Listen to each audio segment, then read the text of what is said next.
This chisel was going to be thrown away, but I'm not going to let that happen. My dad was going through all of his old tools, trying to find some stuff to help clear out some space, and tucked away in the very back of his tool chest, we found this chisel. And this thing has had a very, very rough go of it from the looks of it. The bottom of the handle is mushroomed out, meaning people were using it in the form of a breaking chisel, which is probably not what this is for. The head of it has some significant chips, showing that it was being used to pry things out. It's super, super rusted, and overall, it's just in really, really poor shape. As soon as I saw this chisel though, I knew it was something worth saving. And that's because of the fascinating history behind this chisel, and because the company that makes these chisels is actually regarded as one of the best among woodworkers. But more on all that later. Let's get started with removing the handle and starting to turn this chisel back into the beautiful piece of craftsmanship that it should be. To start removing the handle, I first had to take off this brass retaining ring. It was pretty easy to remove with a screwdriver, and I also started taking out the wood that was underneath it to give me more leverage to remove the handle.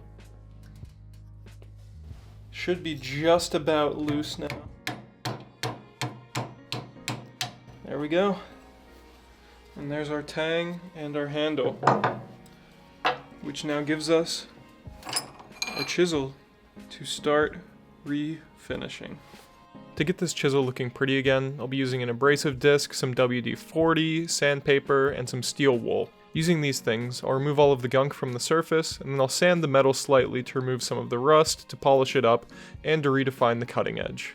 And while I do that, I'll explain a little bit of the history behind the company that made this chisel. So our story actually begins in the late 1700s over in Sheffield, England, when one James Butcher, who was a cutler, or one who made silverware, kind of showed his sons the importance and the profit of a business that makes things out of metal. And the two brothers, William and Samuel, decided it would be in their best interest to start their own metal company. In the 1820s, their company started making all sorts of metal tools, like planes and chisels. They also did razor blades and knives and all sorts of different things. And many of these, if not all of these products, were marked with W. Butcher. And now that I've removed some of the gunk from this chisel, you can start to see their signature cross, arrow, and the B within a circle, which sort of looks like the copyright symbol. On the other side of the chisel, it's a bit worn down, but you can just make out W. Butcher with cast steel beneath it. Moving on to the mid-1800s, their business was doing well. They'd built many different workshops and had started working with other companies, like Philadelphia Steelworks, which is how many of their chisels ended up in the US. Unfortunately though, both of the brothers died in the late 1800s, which started an eventual decline in the company. Additionally, they didn't do super well keeping up with all of the innovations in industry that were happening around this time, and by the 1950s, the company was basically extinct. Now this is a very, very abridged version of the company's history, but if you're interested in learning more, I've linked 2 sources down in the bio that tell the entire story, at least as much as I could find.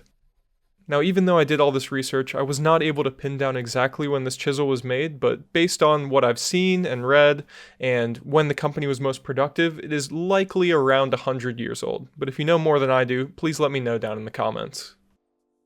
After doing quite a bit of sanding and polishing and working, the chisel is just about finished.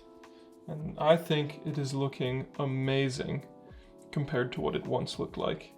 Here's a little side by side so you can get an idea of how much has gone into making this chisel look much more like it did when it was new. Now here is our old handle, and this thing had a rough life. So we're going to be actually modifying our design slightly to have more of the tang of the chisel inside of the handle. And looking at the wood that I have this really, really neat piece of ambrosia maple that is a cutoff from another project I did, and I think I could make a pretty nice handle using a piece of this. So I got to work cutting out a blank to put on the lathe. But as I mounted it on the lathe, I realized that it would not turn on, and the lathe was unfortunately dead. It served me well for the past couple years, but it was time to get a new one, which actually was a benefit to the project, as I realized I had a much better wood to use for the handle, which was an old piece of oak that I got from a salvage yard that used to be part of a barn. This piece of wood is much harder and would look much closer to the original oak handle. Once the piece was on the lathe, I started roughing down the corners to get it nice and circular, and started to carve the shape I wanted into the handle. And while I do this, I'll explain a little bit about why these chisels are so sought after. So starting with the material of the chisel itself, it's made out of a very, very, very high quality cast steel. And this allows it to hold an edge super well as being really, really easy to sharpen. This means that with just a little bit of sharpening, your chisel will get very sharp and stay sharp for a long time. And virtually every person who I've seen online who has one of these chisels raves about how good it is in these areas. Additionally, the company made them in a ton of different sizes, so you can find pretty much any size that you're looking for. And they're also common enough, at least where I'm from, that you can pick them up from all sorts of yard sales or estate sales for only a couple bucks a piece.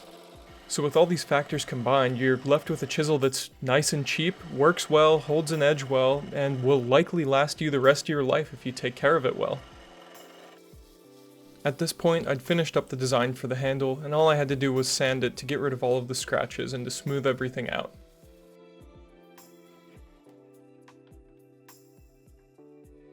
It's now time to drill the hole in the handle for the chisel head. And the way I'm going to be doing this is by using a couple of different drill bits to match the width of the tang, and then sliding this in and twisting and adjusting until it fits just right. Now I've got 3 bits here and 1 already in the drill, so it'll be 4 total to fit this hole. So I'm just going to carefully drill them, starting with the smallest bit first, going all the way in to the hole, and then matching that spot with all of the other drills.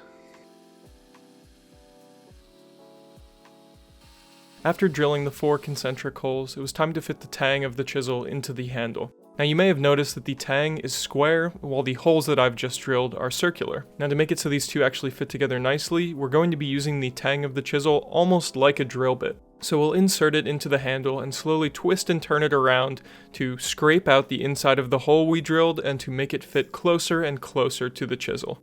As we twist this hole out, we're eventually going to reach a point where the chisel body is just barely sticking out of the hole. And at this point, we're going to whack it in with a mallet to make sure it stays nice and tight. After much twisting and adjusting, the chisel is finally seated quite firmly.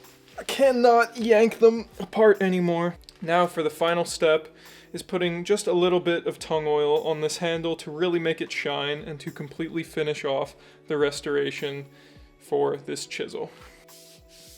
And I love the look of a fresh tung oil finish. That golden color is really hard to beat. It helps protect the tool quite well at the exact same time. So just a very nice light coat on there, just enough to fully protect it. It doesn't need to be fancy or anything crazy, but that should just about do it. Now let this sit for a day or two to fully dry out, and we'll have ourselves a very, very beautiful finished tool here. Well, now that everything is cleaned up and the tool is completely finished, I am very, very happy with how it came out. I think it looks very pretty, and I love the contrast between the fresh steel and the nicely stained handle. I also loved learning about the history of the company that made this chisel, and I feel very lucky to have a unique piece of history here in my workshop that I'll have for many, many years to come.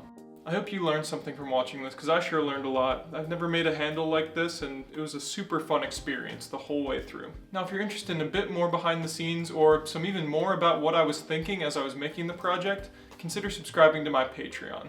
It helps out a ton, especially considering that I just had to get a brand new lathe after the last one broke. So it's linked down below. There's all sorts of extra content. You'll get 4 videos a month on there, as opposed to the 2 videos on this channel. Otherwise though, that's about all I've got on this, so thank you so much for watching, and I really look forward to seeing you in the next video.